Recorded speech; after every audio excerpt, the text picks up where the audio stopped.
Le damos la más cordial bienvenida a todos los hermanos que están con nosotros en esta noche, en este lugar. Quiero primeramente felicitarles. No sé por qué he dicho varias veces en algunos vídeos que he grabado que la iglesia de San Francisco cumplía 2 años. Y me equivoqué, era 1 año, pero bueno. Pero vamos a cumplir 2 años también, ¿eh? Y 3, y 4, y 5, y 20, los que haga falta también, ¿no? Para la gloria del Señor. Así es que damos gracias a Dios por haber llegado hasta aquí. Traigo saludos de Elena, de mi esposa, que no ha podido estar con nosotros en esta ocasión, en la próxima, Dios mediante. Hemos llegado bien, nuestro hermano Armando no ha podido venir, pero me acompaña en esta ocasión nuestro hermano Luis, que es también un miembro de nuestra iglesia. Y él va a estar grabando todo y Dios mediante lo vamos a después a subir a nuestros canales, que los hermanos que no están aquí pues puedan también disfrutar juntamente con nosotros. Hermanos, yo estuve el otro día en este salón, no había sillas, no había mesas, no había decoración, pero cuando entré esta tarde realmente quedé sorprendido, porque parece que venía una boda. Todo muy bonito, hermoso, los globos, la comida, la verdad que excelente. Y detrás de todo esto siempre hay hermanas, siempre hay personas que trabajan para dejar todo bonito y todo preparado para nosotros. Yo quiero que le demos un aplauso de reconocimiento a todos los que han trabajado grandemente para poder disfrutar esta noche de este lugar. Gloria a Dios. De verdad quiero felicitarles, hermanos, porque lo importante no es tanto el llegar, sino el mantenerse. He conocido a muchos ministerios, a muchos creyentes, a muchas iglesias que llegaron a un cierto nivel, caminaron un recorrido con el Señor, pero lo importante, ya digo, no solamente es llegar, sino mantenerse. Y el poder cumplir 1 año con este sistema de trabajo que nosotros estamos haciendo no es fácil, porque la gente viene con unos esquemas, ¿verdad?, que son con los que se ha estado trabajando durante muchos años, pero nosotros trabajamos con unas formas, unos sistemas, unas tecnologías completamente diferentes. Y por eso hay personas que no terminan de entender lo que es esto de la iglesia virtual. Incluso la han criticado, ¿no?, diciendo que esto no tiene ningún futuro, que no tiene ningún sentido, como que nosotros estamos en contra de las iglesias presenciales, de abrir locales de culto, ni muchísimo menos, ni muchísimo menos. Lo que pasa que, como bien saben ustedes, el Señor nos sorprendió a todos, desde aquellos días de la pandemia. Y entonces es la forma como hemos estado trabajando, pero ustedes tienen que sentirse honrados y privilegiados de poder tener un lugar de culto donde pueden reunirse, aunque sea por lo menos los domingos, ¿verdad? ¿A cuántos hermanos les gustaría poder tener un lugar de culto, un lugar donde poder congregarse y no tienen esa posibilidad, no tienen ese privilegio, pero ustedes lo tienen? Y yo quiero también dar gracias públicamente a nuestro hermano Jeremías, a su esposa, a todo su equipo de trabajo, porque, bueno, nosotros predicamos y viajamos y hacemos lo que podemos, pero gracias a Dios que aquí hay hermanos que atienden a la gente nueva, que atienden a los convertidos, personas a las cuales pueden recurrir en un momento determinado que necesitan ayuda, consejería, oración. Y yo quiero reconocerlos públicamente a ellos porque el trabajo que están haciendo es excelente. Y quiero que le demos un fuerte aplauso a nuestro hermano Jeremías, a Jessica, a todo el equipo. Y gracias, de verdad, de todo corazón, gracias. Una de las cosas que yo le pedía y le sigo pidiendo constantemente al Señor prácticamente cada día, que el Señor nos dé obreros, buenos obreros, porque en la iglesia yo estoy totalmente en contra de hacer experimentos. La iglesia no es un laboratorio donde, bueno, vamos a hacer esto a ver qué tal sale. Y si sale mal, ya hay gente herida, gente lastimada, y ya tenemos demasiada gente herida y lastimada entre nosotros como para seguir hiriéndolos más todavía, ¿verdad? La iglesia virtual ha sido un hospital, ha sido un bálsamo, ¿verdad?, un oasis en medio del desierto para muchas personas que hacía años que no querían congregarse. Tenemos casos de hermanos que han estado 10, 12, 15 y hasta 20 años sin pisar una iglesia evangélica, bueno, por distintos motivos, ¿verdad?, que todos sabemos. Por lo tanto, yo siempre oro para que el Señor nos dé buenos obreros Y no es fácil a veces encontrar buenos obreros, gente que esté dispuesta, gente que esté con un corazón de siervo, ¿verdad? No con un corazón de dueño, de amo, sino con un corazón dispuesto a ayudar, dispuesto a sacrificarse, porque estar en primera línea, hermanos, no es para mandar, no es para gobernar, no es para enseñorearnos de la grey, como dice la palabra, es para servir. Y el que no sirve, pues difícilmente va a poder soportar, porque en la obra del Señor, en nuestro mundo, en nuestro campo, digamos, cristiano evangélico, ustedes saben que nosotros somos muy particulares. Nosotros tenemos la tendencia siempre de ver siempre los defectos antes de las virtudes. Y usted sabe, hermano, no sé si aquí es igual, pero vengo de un país que todo se cuestiona, todo se critica, todo se analiza con lupa y puedes hacer 20 cosas buenas. Pero en el momento en el que hagas una pequeña equivocación, en el momento en el que hagas algo que no estaba tan bien, automáticamente todo el mundo se te tira encima. Y en la iglesia virtual no somos perfectos, ya lo sabemos, ¿no? Ya hemos llegado a esa conclusión hace tiempo, estamos aprendiendo, pero el Señor nos da cada día de su gracia y de su sabiduría para que todo esto siga funcionando y para que todo esto siga adelante. Y damos gracias al Señor porque la salud espiritual de la iglesia virtual, de nuestro ministerio, gracias al Señor, está muy bien. Podemos mejorar. Claro que podemos mejorar y se pueden hacer más cosas, por supuesto que sí. Pero estamos aprendiendo, yo estoy aprendiendo. Créame, yo llevo 41 años ininterrumpidos sirviendo al Señor a tiempo completo. Pero ha sido desde hace 3 años aproximadamente, el tiempo de la pandemia, cuando he comenzado a aprender más cosas que en toda mi vida. Y he aprendido a veces de errores, porque nadie me enseñó cómo se organiza todo esto de una iglesia virtual, con obreros que no conocemos de nada, que le damos un voto de confianza para que puedan atender iglesias a la distancia, sin estar uno, digamos, de una forma presencial. Pero damos gracias al Señor que Dios nos ha guardado. Prueba de ello es que esta obra ya ha cumplido 1 año, ¿verdad? Y bueno, seguro que algunas personas habrán dicho, bueno, se podía haber hecho esto, se podía haber hecho lo otro, gente que a lo mejor se ha sentido, digamos, ofendida, pero lo importante es que captemos lo que el Señor quiere para estos tiempos. Yo tengo una carga, un cierto, digamos, temor en mi corazón, y es que creo que muchos creyentes todavía no han aprendido la lección de lo que el Señor nos comenzó a enseñar hace 3 años cuando nos confinaron y nos metieron dentro de nuestros hogares durante mucho tiempo.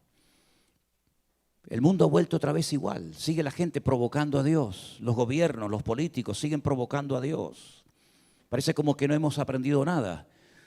Cuando sucedieron las tragedias de las Torres Gemelas, dice que se llenaron un montón de iglesias, de gente orando, pidiendo perdón, buscando al Señor, y luego volvieron otra vez a lo mismo.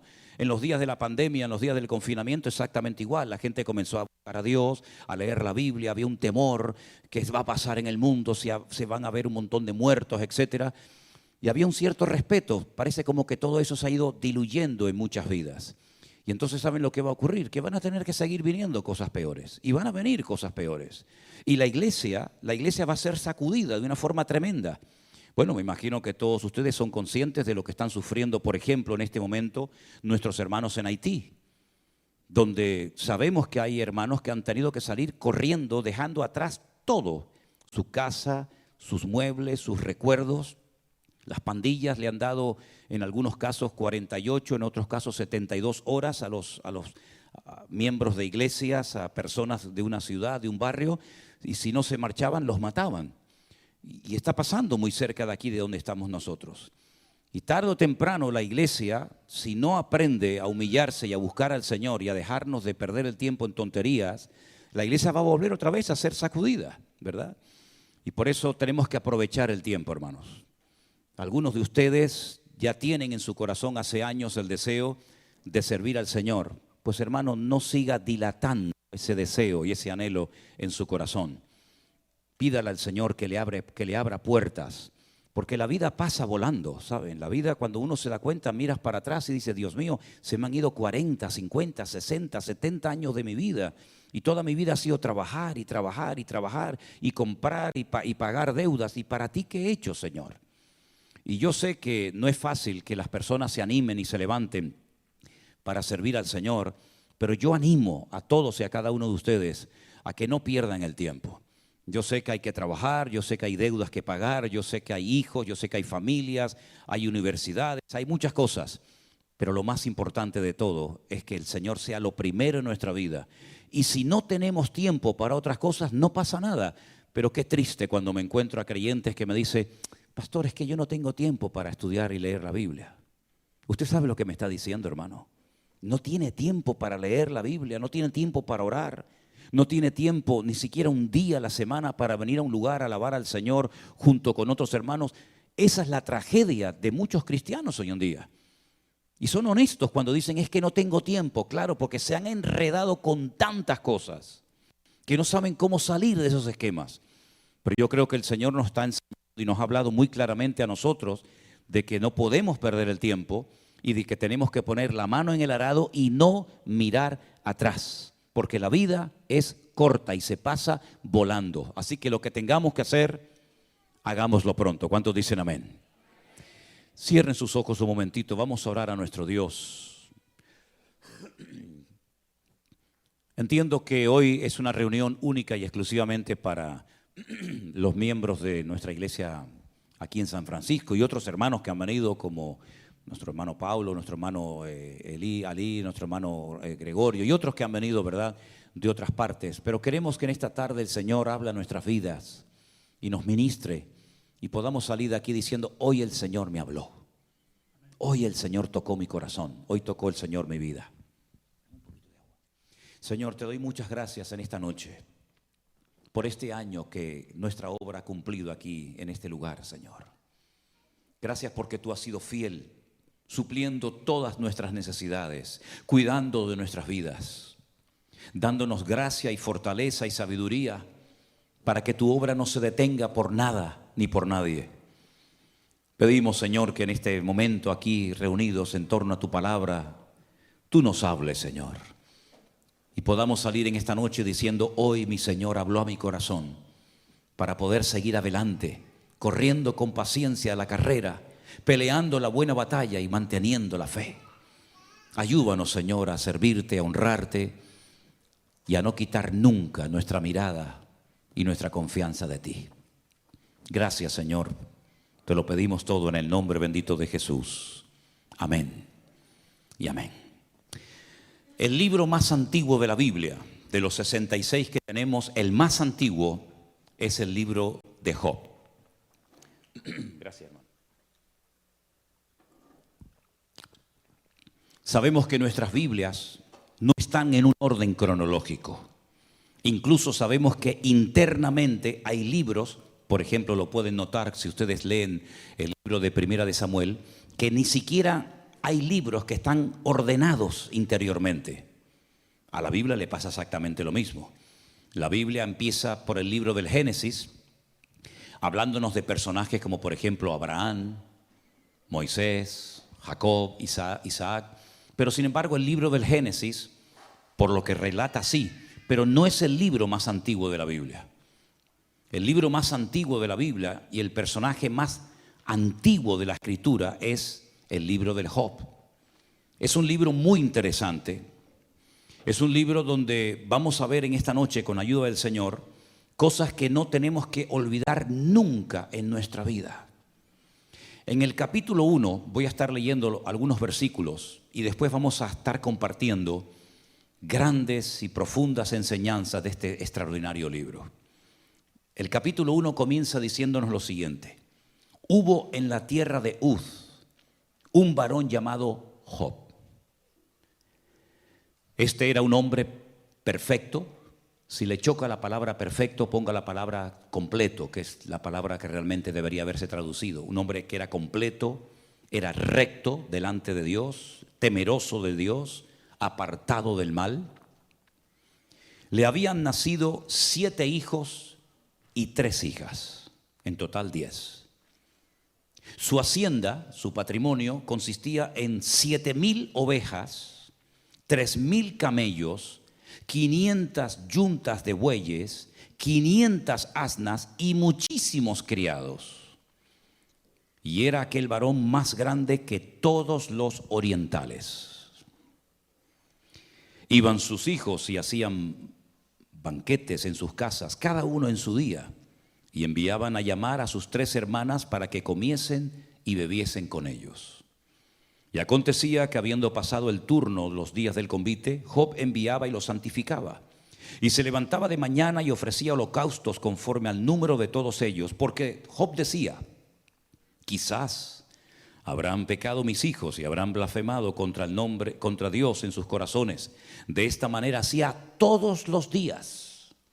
Un día, versículo 6, vinieron a presentarse delante del Señor los hijos de Dios. Aclaramos que en este capítulo, como en otros, el término hijos de Dios no se refiere a personas que recibieron en sus corazones a Cristo o al Señor en sus vidas, como por ejemplo sería hoy en día. En aquel tiempo a los ángeles se les llamaba hijos de Dios. Benei Elohim es el término que dice en el texto original. Vinieron a presentarse los hijos de Dios o los ángeles, entre los cuales vino también Satanás. Y le dijo el Señor a Satanás: ¿de dónde vienes? Y él le respondió: de rodear la tierra y de andar por ella. El Señor le dijo a Satanás: ¿no has considerado a mi siervo Job, que no hay otro como él en la tierra, varón perfecto y recto, temeroso de Dios y apartado del mal? Respondiendo Satanás al Señor le dijo: ¿acaso teme Job a Dios de balde? Escuchen bien lo que le dice Satanás a Dios. ¿No le has cercado alrededor a él y a su casa y a todo lo que tiene? Al trabajo de sus manos has dado bendición, por tanto sus bienes han aumentado sobre la tierra. Pero extiende ahora tu mano y toca todo lo que tiene, y verás si no blasfema contra ti en tu misma presencia. El Señor le dijo a Satanás: he aquí, todo lo que tiene está en tu mano, solamente no pongas tu mano sobre él. Y salió Satanás de delante de la presencia de Dios. ¿Cuántos dicen amén? Es un libro que contiene algunos misterios, ¿no? Cómo Satanás, a pesar de que ya había sido expulsado de la presencia, del entorno de la presencia del Señor, todavía tenía acceso a hablar con Dios en momentos puntuales. Satanás es un ser que no tiene la capacidad de estar en todas partes al mismo tiempo. Solamente Dios puede estar en todas partes al mismo tiempo. Y ese atributo se conoce como omnipresencia. Satanás no puede estar aquí y en Europa al mismo tiempo. No puede estar aquí y en África al mismo tiempo. Solamente puede estar en un solo lugar, porque no es un ser omnipresente. Tampoco puede hacer todo lo que quiera, porque el único que tiene todo el poder y no conoce ningún tipo de limitaciones, ni de tiempo, ni de espacio, ni de ninguna otra índole, es nuestro Dios. Por eso otro atributo típico de Dios es la omnipotencia. Y tampoco Satanás sabe todas las cosas. Él tiene que ir obteniendo información a través de pinceladas que Dios da, y por eso el único que lo sabe todo es Dios, y por eso es también omnisciente. Ahora, en este momento de la historia en la que todavía no había nacido Abraham, ni los grandes personajes del Antiguo Testamento que todos los conocemos, ¿de dónde sacó este hombre esta integridad, esta santidad, esta vida de orden? No lo sabemos. Lo que sí sabemos es que Dios presumía de Job. Lo que sí sabemos es que Job fue un referente en su tiempo, en su generación. No pasaba ante los ojos de Dios desapercibida la vida de Job. No era uno más, sino que Dios incluso le dijo a Satanás: y tú que rodeas la tierra constantemente, ¿no te has percatado, no te has dado cuenta de que hay un hombre en la tierra de Uz que es diferente a todos los seres humanos? Es un hombre recto, es un hombre que me teme, que me respeta, es un hombre que me honra, un hombre que me bendice, es un hombre cabal, un hombre en una santidad extraordinaria. ¿No te has dado cuenta de él? Y Satanás dijo: sí, yo me he dado cuenta de él. Porque hay personas que le molestan a Satanás. Porque hay personas que Satanás sabe perfectamente que son diferentes a otros. Siempre a lo largo de la historia ha habido maldad, ha habido corrupción. Pero siempre también ha habido personas que han destacado espiritualmente hablando por encima de otras. Tenemos el caso de Job, tenemos el caso también de José en Egipto, tenemos el caso de Daniel en Babilonia, tenemos el ejemplo de Abraham y tenemos tantos y tantos personajes que no se dejaron llevar por la corriente del mundo. Incluso fíjense ustedes, por ejemplo, cuando el Señor dice que observa hacia la tierra y ve que toda la tierra ha entrado en una descomposición moral y espiritual sin precedentes, pero en medio de ese ambiente corrupto, dice que destacaba un hombre, y fue al que llama y al que usa, y fue Noé, el constructor del arca. En esta ocasión, Job era un hombre diferente, y no solamente él, sino toda la familia de Job eran personas diferentes. Sus 10 hijos, los 7 varones y las 3 hembras, había armonía entre ellos, no eran hermanos peleados, no estaban enfrentados, no discutían, no peleaban, sino que había una alegría constante y permanente. Un día uno invitaba al otro, el otro invitaba a este hermano y había constantemente alegría. Y todo esto Satanás lo sabía. Pero cuando el Señor le dice a Satanás: te has fijado en Job, ¿verdad? Cómo es diferente, cómo es un hombre próspero, un hombre bendecido. Satanás le dice: claro, pero ¿cómo no lo va a hacer si tú lo tienes cercado? Tú le has puesto una protección sobrenatural que a mí me impide tocarlo, que a mí me impide afectar su estabilidad física, moral o espiritual. Pero quítale esa protección para que veas cómo él es como los demás. Incluso se va a atrever a blasfemar tu propio nombre.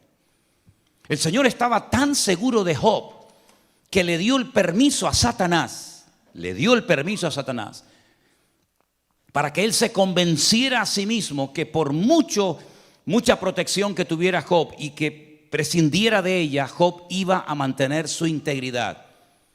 Job se acostó rico y se levantó pobre.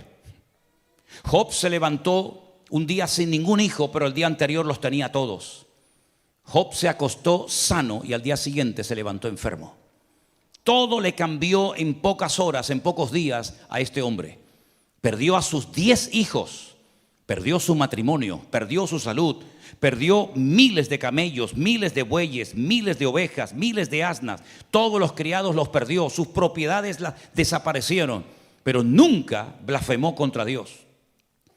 Ahora, si nos damos cuenta en el libro de Job, hay cosas que a mí personalmente me llaman mucho la atención. Porque la pregunta que salta cuando leemos las páginas de Job es: ¿por qué Dios permitió que sufriera tanto este hombre? Los sufrimientos de Job fueron tan espantosos que dice que él tenía 3 amigos que vivían en 3 regiones diferentes, que vinieron a visitarlo cuando se enteraron de sus desgracias, y cuando lo vieron dice que no lo reconocieron. Estaba tan cambiado, tan envejecido, tan destruido, que dice que se sentaron con él durante una semana y no fueron capaces de decirle ni una sola palabra. Nunca habían visto a un hombre con tanto dolor, con tanto sufrimiento, tan destruido como este hombre. Al poco tiempo, cuando empiezan a abrir sus bocas, más que para consolarlo, vinieron para condenarlo, porque hay gente que siempre van a venir para condenarte y echarte un jarro de agua fría encima, porque relacionan el sufrimiento con el pecado. Y es verdad que a veces por pecar sufrimos cosas que podíamos habernos evitado. Por supuesto que sí. Es cierto que el pecado abre la puerta a muchas desgracias que se podían haber evitado si hubiéramos mantenido el orden y nuestra comunión y relación con el Señor. Pero en el caso de Job no es así. Esa regla aquí se rompe. Job ni siquiera está siendo probado por Dios, porque Dios sabía perfectamente con qué tipo de persona estaba tratando. Job no le pide, o el Señor no le pide permiso a Job para experimentar todos esos sufrimientos, sino que en el libro de Job podemos ver desde prácticamente el primer capítulo hasta el último la realidad del mundo espiritual. El mundo espiritual es tan real como el mundo natural, la dimensión en la que nosotros nos movemos hoy en día. Lo que pasa es que ese mundo espiritual, porque Dios lo ha hecho así, no nos permite verlo. Al contrario, sí, los demonios nos ven a nosotros, Satanás nos ve a nosotros, los ángeles nos ven a nosotros, pero ni siquiera nosotros podemos ver a Dios. Pero sabemos que está y sabemos que existe. La realidad del mundo espiritual en el libro de Job es tremenda, porque todo esto no fue producto de la mala suerte, dirían algunos. Ni siquiera porque Job había pecado o blasfemado el nombre de Dios, sino porque Dios le permite a Satanás zarandear y sacudir la vida de Job por un tiempo. Me han preguntado muchas veces, ¿crees que Job sabía lo que estaba pasando en el mundo espiritual entre Dios y Satanás? Bueno, la Biblia no nos da ninguna información. Las conversaciones entre Dios y el diablo, Job no las sabía. Nosotros las sabemos porque tenemos el libro, pero Job estaba haciendo historia y él no sabía lo que estaba pasando, pero dice que en ningún momento blasfema ni peca contra Dios. Es verdad que maldijo el día en el que nació, eso sí lo hizo, pero en ningún momento, jamás se enfadó con Dios. Es más, cuando su propia esposa le dice, ¿todavía vas a mantener tu integridad? ¿No te has dado cuenta de que ya Dios no está contigo? ¿No te has dado cuenta de que ya Dios te ha abandonado? ¿No te has dado cuenta de que no merece la pena honrar y servir a ese Dios que te ha causado tanto dolor y tanta tragedia?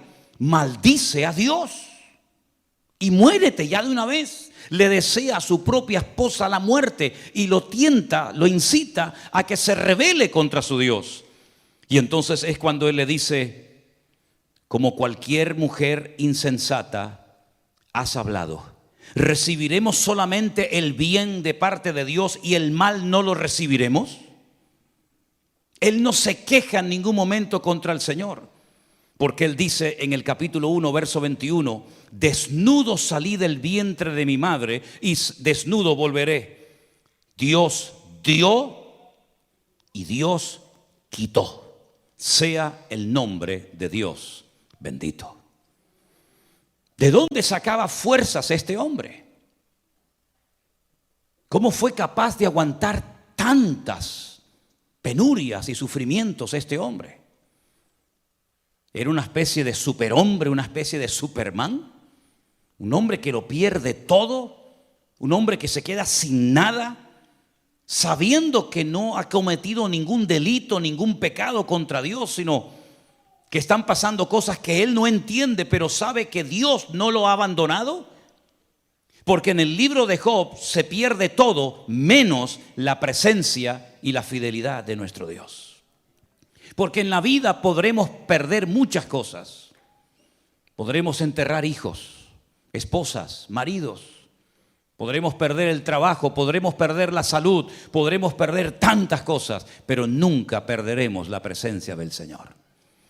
Porque el Señor dijo, he aquí yo estoy con vosotros todos los días hasta el fin del mundo.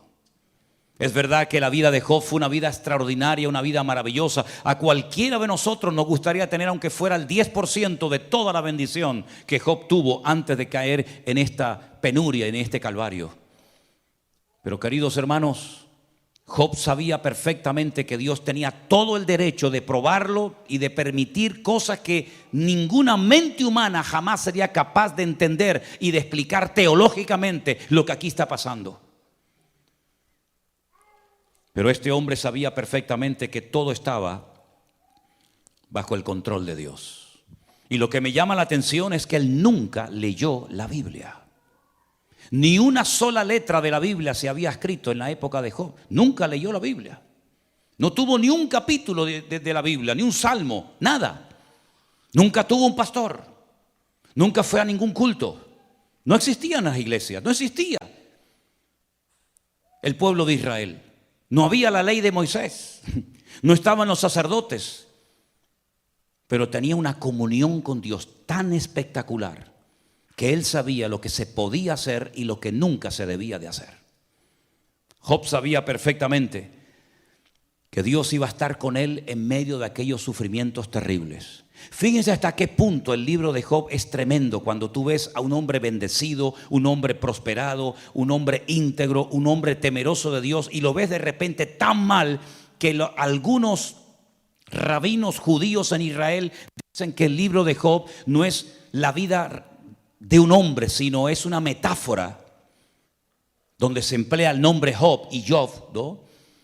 Pero realmente lo que el libro está describiendo son los sufrimientos por los que pasaría el pueblo de Israel a lo largo de la historia de la humanidad, porque no aceptan, no se les mete en la cabeza que un hombre íntegro y un hombre santo y un hombre como Job fuera capaz de sufrir semejantes calamidades. Pero Dios tiene el derecho o no de hacer en nuestra vida lo que Él quiera, hermano. ¿Puede llevarnos el Señor a lugares donde no queremos ir? Por supuesto que sí. Todos y cada uno de nosotros tenemos que partir de la base de que nuestra vida está en las manos del Señor. Y Él puede permitir en momentos puntuales de la vida situaciones con las cuales tal vez no estamos de acuerdo, que nos hacen llorar, que nos hacen sufrir, no porque hayamos cometido un pecado, sino porque Dios simplemente ha decidido hacernos pasar por esa experiencia, pero que siempre de ella saldremos fortalecidos en el nombre del Señor. Job llegó a decir un día esa famosa frase que tantas veces la hemos dicho: aunque mi Dios me mate, lo seguiré adorando, porque yo sé que mi Redentor está vivo. Es increíble. Aunque tú me mates y nunca más me vuelvas a prosperar, ni a bendecir, ni a levantar, aunque he perdido a mis hijos, he perdido mi matrimonio, he perdido mi patrimonio, he perdido mi salud, aunque tú me termines matando, yo no voy a dejar de adorarte, porque yo sé quién eres tú, mi Señor. Y yo no te sigo por lo que tú me das, sino yo te sigo por lo que tú eres. Y aunque nunca más me vuelvas a levantar y a bendecir mi vida, yo te seguiré adorando. Pero aún hay expresiones más profundas. Él llegó a decir: y aunque mi carne se deshaga y se rompa toda mi vida, yo sé que con mis ojos veré a mi Señor. Y él hace una referencia a la resurrección.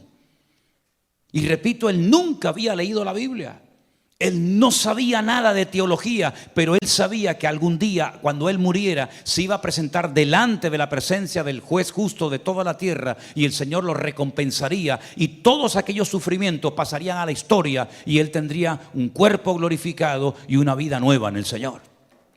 Y es que la comunión con el Señor es algo tan importante y tan fundamental, que es lo que le va a dar estabilidad a nuestras vidas. Usted puede leer mucho la Biblia y conocer muchos textos de la Biblia, pero si no los aplica, si no los interioriza y los lleva a la práctica, de nada le va a servir ese conocimiento. Usted puede cantar de maravilla, usted puede echar fuera demonios, usted puede tener todos los dones del Espíritu Santo que quiera, usted puede sorprender a las multitudes, pero si usted no tiene comunión con el Señor, usted no tiene nada. Es más, el Señor Jesucristo dijo que en aquel día, hablando del juicio en los últimos tiempos, muchos se presentarían delante de él, presentando sus grandes currículum, presentando sus grandes testimonios, diciendo: en tu nombre siempre yo hice maravillas, eché fuera demonios, levanté muertos, hice esto, profetizamos por aquí, predicamos por allá. Y el Señor dice: apartaos de mí, hacedores de maldad, porque nunca os conocí. En otras palabras, no es lo que hacemos lo que le sorprende o le toca el corazón al Señor, sino la actitud de nuestro corazón y el por qué lo hacemos. Eso es lo que agrada e impacta el corazón de Dios. Fíjense, por ejemplo, no me voy del tema, pero fíjense, por ejemplo, cuando aquel centurión, que no era ni judío, no era conocedor de la ley, cuando él sabe que el problema que tiene en el hogar, su religión, sus dioses, su autoridad militar no le sirven de nada. Y él tiene que recurrir a aquel carpintero de Galilea que no lo dejaban entrar a muchas sinagogas de Israel a predicar. Y amenazaban a la gente que si le seguían y se identificaban con él, serían también expulsados de las sinagogas. Él va al maestro y le dice: tengo un siervo gravemente atormentado y no soy digno de que entres bajo mi techo. ¿Cómo voy a llevar a mi casa al Hijo de Dios? Las cosas que habrá hecho en ese hogar. Yo no soy digno de que entres. Solamente lo que necesito es que des la palabra, que des la orden. Y simplemente dando la orden, yo sé que las cosas cambiarán. Porque yo soy un hombre de autoridad. Y él sabía lo que era moverse en el terreno de la autoridad. Yo le digo a un soldado: ven para acá, y no cuestiona la orden, él viene. O le digo: ven y coge esto y llévalo para allá, y lo hace. Pero la autoridad que yo tengo no me sirve en la dimensión en la que yo tengo un problema. Pero tú sí tienes esa autoridad. Solamente da la palabra, da la orden y mi criado sanará. Y el Señor dijo, en todo Israel no he encontrado a nadie que tenga tanta fe como este hombre. A un centurión romano, no a un judío, sino a un gentil, lo alaba públicamente por la tremenda fe que tenía y por el concepto de autoridad tan claro. Y sin embargo, a un discípulo un día le dijo, hombre de poca fe, ¿por qué dudaste? Es la comunión y la relación con el Señor lo que a ti te va a mantener firme todos los días hasta que el Señor venga a buscarte. No es la Biblia que tienes allí en la estantería de tu casa, no son las canciones que has compuesto, no es lo que haces, sino cómo está tu corazón alineado con el Señor. Mire, grandes personajes de la Biblia, igual que Job, nunca leyeron la Biblia, nunca fueron a un culto, nunca se bautizaron, nunca hablaron en lenguas, nunca pagaron diezmos, nunca pagaron ofrenda. Sin embargo, ellos sabían en todo momento cómo comportarse y cómo marcar una diferencia. Miren, por ejemplo, a José. José, dice la Biblia, que cuando aquella mujer se le ofreció y le dijo, vamos a dormir juntos, vamos a pecar, él dijo, ¿cómo voy yo a pecar contra mi Dios? ¿Dónde lo había leído? ¿Quién le había enseñado a aquel muchacho de 17 años que un joven no se puede acostar con una mujer casada? ¿Cómo lo sabía? Si la Biblia aún no se había escrito, ni Moisés había escrito ninguno de los libros de la Biblia. Pero es la comunión con el Señor la que trae claridad a tu mente y a tu espíritu. Y tú conoces el corazón de Dios y sabes lo que al Señor le agrada y lo que el Señor abomina. Exactamente igual Job. Job tenía tanta comunión, tanta relación con el Señor, que él dice que todos los días de su vida presentaba sacrificios y oraba por sus hijos. Dice, no sea que en alguno de estos banquetes tal vez hayan bebido más de la cuenta y hayan blasfemado contra mi Dios. Y dice que él santificaba a sus hijos cada día. En otras palabras, no era un tipo raro que se iba a una montaña ahí 40 días y nadie sabía dónde estaba metido, sino que era una persona cercana a su familia, cuidaba de la vida de sus hijos. Aquí hay una lección tremenda para los padres hoy en día. Si en algún momento de la historia ha sido necesario que los padres cuiden de la vida espiritual de sus hijos, es ahora más que nunca. Yo ya a mis hijas ya las he criado y ya, bueno, pues ya saben lo que está bien y lo que está mal. Pero ¿cuántos de estos niños pequeños están oyendo y viendo cosas en las escuelas que son auténticas barbaridades, auténticos disparates? Y las escuelas no se crearon para enseñar principios morales a nuestros hijos, sino para enseñar química, biología, matemática o lo que quieran. Pero es el hogar donde nuestros hijos tienen que aprender los principios que van a marcarles para toda la vida, para que sean rectos y para que sean buenas personas, para que sean personas temerosas de Dios. Cuide de su familia, porque dice que el que no cuida de su familia es peor que un incrédulo y ha negado la fe. Job era un hombre que no cayó en esa trampa. Job dice que oraba y bendecía y se santificaba a sus hijos todos los días, por si acaso alguno de mis hijos dijo algo que no tenía que haber dicho o hizo algo que no tenía que haber hecho. El libro de Job es un libro realmente apasionante porque nos damos cuenta que Dios sabe dónde estamos y cómo estamos. De hecho, no fue Satanás el que le dijo a Dios, ¿y cómo has bendecido tanto a este hombre? Sino fue al revés. Fue el Señor el que le dijo a Satanás, ¿no has visto? ¿No has considerado? ¿No has observado a mi siervo Job? Y es entonces cuando leímos la palabra, claro, ¿cómo no te va a bendecir? Si lo has bendecido de una manera extraordinaria, si lo has cercado, hay una protección alrededor de él extraordinaria. Y resulta que Job de la noche a la mañana se convierte en un punto de referencia para que todas las personas sepan que en la tierra hay un hombre diferente a todos los demás. Hoy en día esa confrontación entre Dios y Satanás con ninguno de nosotros se va a dar, porque nosotros ya no tenemos que ser el punto de referencia de nadie, como Job lo fue en su generación. Hoy en día las miradas no tienen que estar puestas en nosotros, sino que hoy en día ya el Señor dijo, este es mi Hijo amado, en el cual tengo toda complacencia. Por lo tanto, usted ya no tiene que demostrarle nada a nadie, mucho menos al diablo, porque el Señor sabe si usted está bien o está mal, si está dentro o fuera, en orden, en pecado, en obediencia o no. Ahora es a Cristo al que hay que mirar. Él es nuestro punto de referencia. No es Abraham, no es Moisés, no es el pastor, no es el diácono, no es fulanito, sino que nuestro punto de referencia y todas nuestras miradas tienen que estar mirando a nuestro Señor Jesucristo, el cual nunca, jamás nos va a dar mal por bien, sino más bien todo lo contrario. ¿Cuántos dicen amén? El libro de Job me impresiona también a mí muchísimo, porque es un libro donde vemos que Dios cuida de sus siervos. Dios cuida de nuestras vidas. El final del libro de Job es extraordinario, porque vemos que a pesar de los tremendos sufrimientos por los cuales este tremendo hombre de Dios tuvo que pasar, al final Dios lo vuelve a bendecir, Dios lo vuelve a prosperar y otra vez todo, digamos, que vuelve no a la normalidad, sino aún mejor que antes.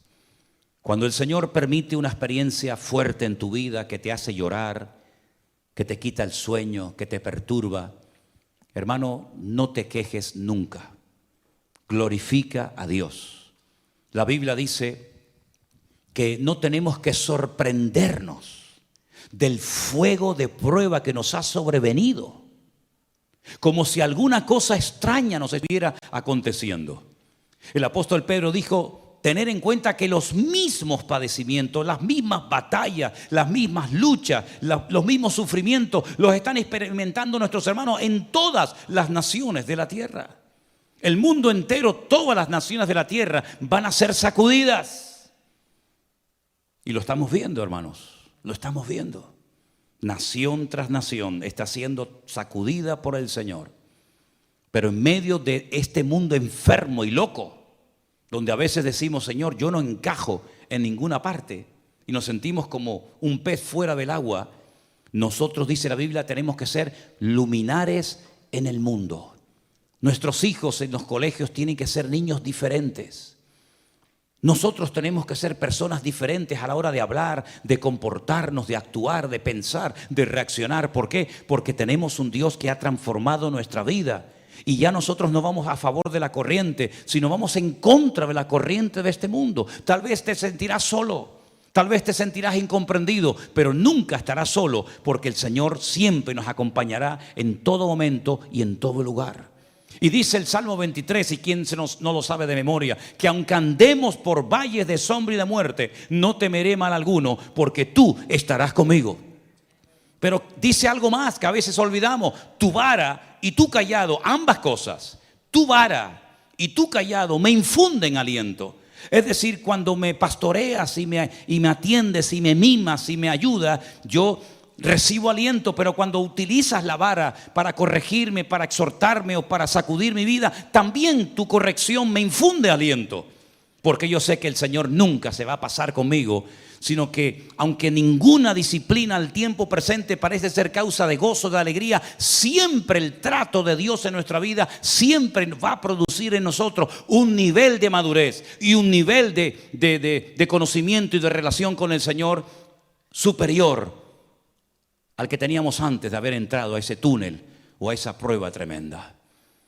Finalmente, en el libro de Job, cuando vemos cómo el Señor estuvo siempre a su lado, nos damos cuenta de que el único que nunca nos va a abandonar y a fallar es nuestro Dios. Nunca olvidaré cuando en uno de los viajes que hicimos a Israel conocimos a un matrimonio de aquí de Los Ángeles, que cuando les pregunté a qué iglesia iban, me dijeron: bueno, nosotros íbamos a una iglesia, pero cuando llegó el tiempo del confinamiento, pues como todos, ¿no?, nos encerramos. La iglesia en la que ellos estaban no había ningún tipo de programa, de emisión, de redes sociales ni nada. Y cuando terminó todo, el pastor los reunió y les dijo: bueno, he sentido en mi corazón cerrar la iglesia. ¿Cómo cerrar la iglesia? Sí, no quiero seguir en la obra. Y le dije: ¿y ustedes qué pasó? Dice: bueno, unos nos juntamos en una casa, otros se fueron a otra iglesia, otros no se fueron a ninguna parte. Y yo les dije: ¿y cuántos eran más o menos en la iglesia? Y me dice: éramos 2,000 miembros en la congregación. Digo: 2,000 personas y el pastor cerró la iglesia. Dice: sí, porque no teníamos dinero para pagar los gastos de la iglesia. Digo: ¿y erais 2,000 y no podían pagar los gastos? ¿Y nosotros que éramos 4 gatos y un perro? Y el Señor nos ayudó y nos bendijo y nos prosperó. No es el número lo que nos da fuerza, es nuestra comunión y nuestra relación con el Señor. Podemos ser 50,000, pero 50,000 enfermos, 50,000 descarriados, 50,000 desordenados. Y podemos ser 10 o 12 o 15 o 20, pero bien afinados, bien alineados con el Señor. El Señor es galardonador de los que le buscan y Él no dejará padecer hambre al justo, porque dice David: yo fui joven y ahora ya envejecido, pero nunca he visto un justo que mendigue pan por las calles, sino más bien todo lo contrario. Así que la fortaleza de nosotros no está en el número, no está en la cantidad, sino está en nuestra relación con el Señor. Y ustedes tienen que desarrollar su propia relación con el Señor, porque hoy estamos aquí reunidos, gloria a Dios, y tenemos redes sociales, pero ¿y si cambia todo y ya no nos podremos reunir ni ver más? Y nos quitan las redes sociales y solamente dependeremos de nuestra comunión con el Señor. Hemos crecido y madurado lo suficiente como para soportar el fuego de prueba que sí o sí va a venir a todas las naciones de la tierra. Usted no puede depender de un pastor, usted no puede depender de un culto, usted no puede depender de una llamada, de una visita, de un WhatsApp, de un correo. Usted tiene que depender única y exclusivamente de la comunión con el Señor. Y hay creyentes como que no terminan de entender esto, siempre necesitan ese estímulo, esa llamada, esa visita. Hermanos, cuando yo era niño, yo hablaba como un niño. Yo pensaba como un niño y juzgaba como un niño. Mas cuando ya fui hombre, dejé lo que era de niño. En otras palabras, Dios quiere que crezcamos y que maduremos. Y la única manera de no desanimarse nunca es no depender de nadie. No esperar nada de nadie, pero esperarlo todo de parte de nuestro Dios. Si usted espera algo y no lo recibe, probablemente se desanime y se deprima. Pero si usted no espera nada de nadie, pero usted solamente está conectado a la fuente, a nuestro Señor Jesucristo, usted no va a caer nunca, porque el Señor le va a guardar, le va a proteger y le va a ayudar todos los días de su vida. Le llamen o no le llamen, cuenten con usted o no lo llamen para nada.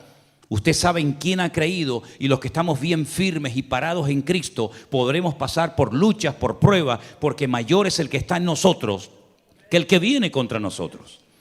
Y hermanos queridos, hasta aquí el Señor, podemos decir, nos ha ayudado. Amén. Hasta aquí el Señor nos ha ayudado, hasta aquí el Señor nos ha bendecido, pero todavía hay mucho camino por recorrer. Todavía hay tantas cosas que alcanzar. Todavía hay millones y millones y millones de almas, centenares de personas en el mundo entero que no han tenido el privilegio y la oportunidad que nosotros hemos tenido. Si es tiempo de oír, oigamos. Si es tiempo de hablar, hablemos. Si es tiempo de aprender, aprendamos. Y si es tiempo de compartir, compartimos. Pero aprovechemos toda oportunidad que se nos presente a lo largo de la vida, porque nosotros, yo creo que el Señor nos está usando en este último tiempo para poder orientar, para poder ayudar a tantas personas confundidas, pero que gracias al Señor, muchos de ellos hoy por hoy se han enamorado, se han conectado del Señor y se han enamorado de su palabra. Y eso es lo más bonito que ha sucedido en todo este tiempo. ¿Cuántos dicen amén? Cierre sus ojos un momentito, hermano. Gracias.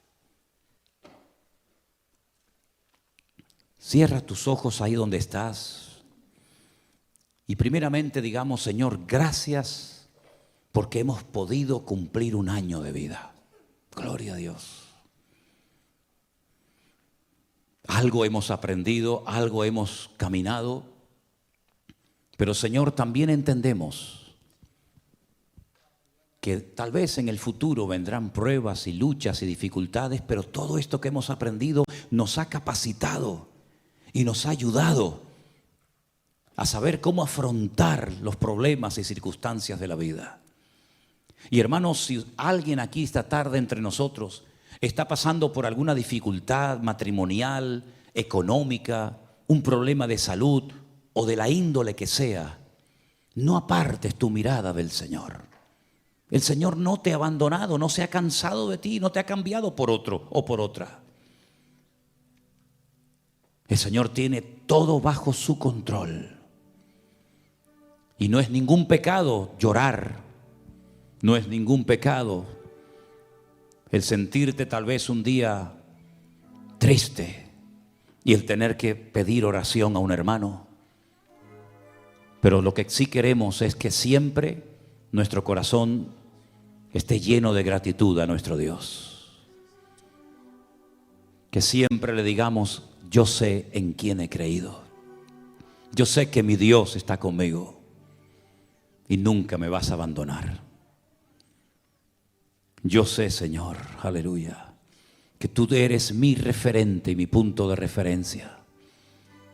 Gracias, Señor, porque hasta aquí nos has bendecido, hasta aquí nos has ayudado. Gracias por todos los obreros. Gracias por todo el trabajo realizado. No hay palabras, Señor, para agradecerte tanta misericordia que has tenido. Oportunidades que nos has dado para aprender, para renovarnos, para crecer. Señor, en esta noche te decimos gracias, aleluya. Sigue. Heartbeat steady like the ocean tide. Secrets linger in the breeze. In this moment, worlds collide. Feel the rhythm set you free. Let the moonlight guide our way through the silence of the night. In your eyes where dreams sway, we'll find our truth, take flight. Footsteps tracing melodies softly in the cool night air. Unravel all our mysteries. We're weightless without a care. Shadows weaving tales untold underneath the twilight's trace. Whispers gentle yet so bold. Every touch a sweet embrace. Let the moonlight guide our way through the silence of the night. In your eyes where dreams sway, we'll find our truth, take flight.